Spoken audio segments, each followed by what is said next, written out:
এই মাটি সরাইয়া দেখি একটা পলিথিনের ভিতরে একটা ছেলেকে মাটি দিয়ে চাপা দিয়ে দেওয়া ছিল।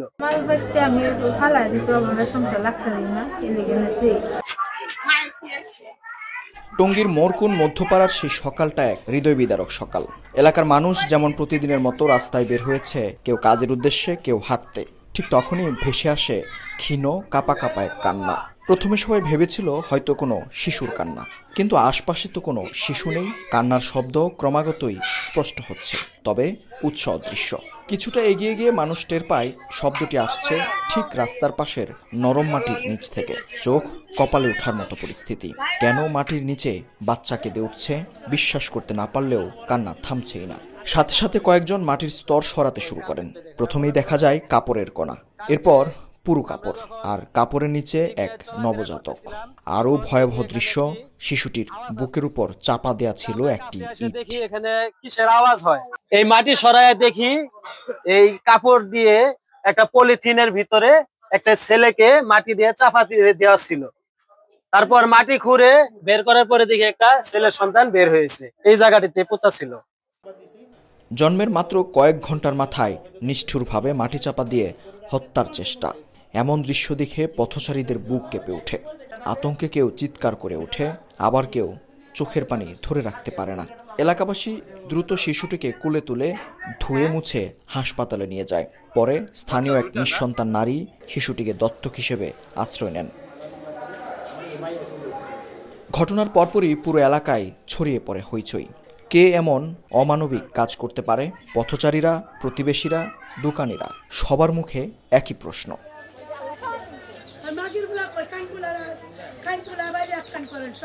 সন্দেহের তীর গিয়ে লাগে মহিউদ্দিনের বাড়ির ভাড়াটিয়া দম্পতি খালেদা ও স্বপনের দিকে। 5 বছর ধরে তারা ওই বাড়িতে থাকেন। পুলিশ ঘটনাস্থলে এসে জিজ্ঞাসাবাদ শুরু করলে ভয়াবহ এক সত্য প্রকাশ পায়।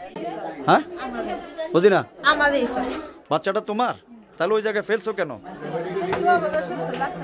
হ্যাঁ বলো, এটা কি অন্যায় করছো না? এই বাচ্চাটা কার? আমি তো কইতাছি আমার না, বাচ্চাটা কার বলো? তোমার। হ্যাঁ, তোমার বাচ্চা। তুমি ওই জায়গা ফেলছো কিভাবে? মানে ঘটনাটা বলো, বলো ঘটনাটা বলো, আপার কাছে বলো কি হয়েছিল বলো। আবার বলো, তুমি আবার বলো। আমার বাচ্চা আমি ফালা দিছি, আমার সংখ্যা লাগতে না, এই লেগে না তুই। আচ্ছা, তুমি হলো কখন? মানে বেবিটা হলো কখন তোমার? ডেলিভারি কখন হইছে? দিনে না রাতে? না, 7টা দিনে, সকাল 7টায়।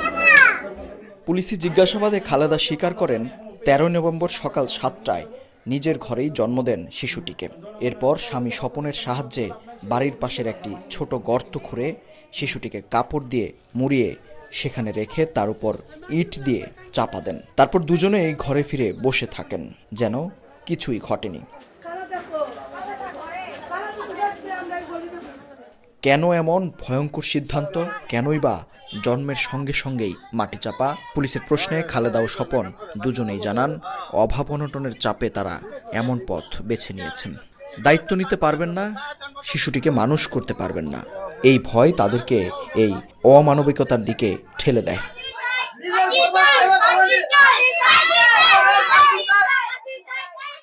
এই স্বীকারোক্তি শুনে আশপাশের মানুষ বিস্মিত, ক্ষুব্ধ এবং শোকাহত।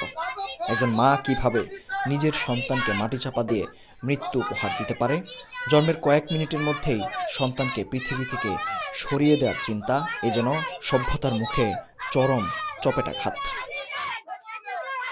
টঙ্গী পূর্ব থানার এসআই বায়েজিদ ঘটনাস্থলে এসে পুরো বিষয়টি তদন্ত করেন। তিনি বলেন, জিজ্ঞাসাবাদের পর খালেদা স্বীকার করেন ওই শিশুটি তারই। দুজনেই অসুস্থ থাকায় মানবিক কারণে বাড়িওয়ালার জিম্মায় রাখা হয়েছে তাদের। কেউ মামলা দিলে আইনত ব্যবস্থা নেওয়া হবে।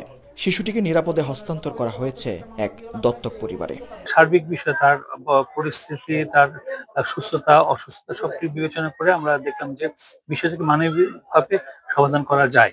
মানবিকভাবে সমাধানটাকে আমরা একটু প্রায়োরিটি দিয়েছি। এই জন্য আমরা সমাজসেবা অধিদপ্তর তাদেরকে সম্পৃক্ত করেছি।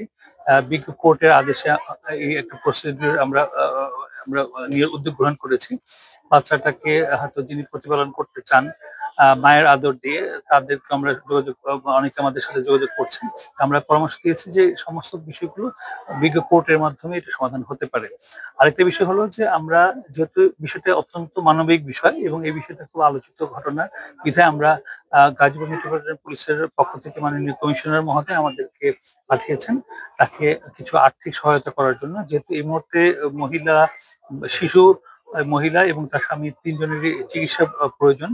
সার্বিকভাবে তাদের বেশ গুরুতর, তারা অসুস্থতার জন্য চিকিৎসা প্রয়োজন বিধায় আমরা প্রাথমিকভাবে গাজীপুর মহানগরী মেট্রোপলিটন পুলিশের পক্ষ থেকে কমিশনার মহোদয় তাদেরকে কিছু আর্থিক সহায়তা দিয়েছেন। শিশুটির কান্না যদি পথে হাঁটতে থাকা মানুষের কানে না পৌঁছাতো, তবে হয়তো অন্ধকারে হারিয়ে যেত এই নিষ্পাপ প্রাণ। মরকুনের সেই সকালে একটিমাত্র কান্না পুরো এলাকা, সমাজ ও মানবিকতাকে নাড়িয়ে দিয়েছে। আর প্রশ্ন তুলছে, দরিদ্র কি মানুষকে এতটাই নিষ্ঠুর করে দেয়, যেখানে মায়ের ভালোবাসা নিভে যায়?